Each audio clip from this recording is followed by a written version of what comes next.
Pertama kali aku bertemu seorang gadis seperti dirimu.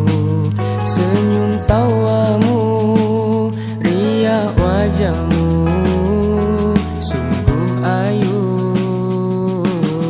Hari ini hari pertama aku untuk jumpa dengan teman wanita aku. Setelah hampir 1 tahun aku kenal dengan dia secara online, akhirnya dapat juga aku jumpa dia hari ini. Dia datang dari jauh tau. Agak-agak mesti lagi cantik kan kalau tengok dia depan-depan. Tak sabarnya aku nak jumpa dengan dia ni. Nak dekat setahun dah.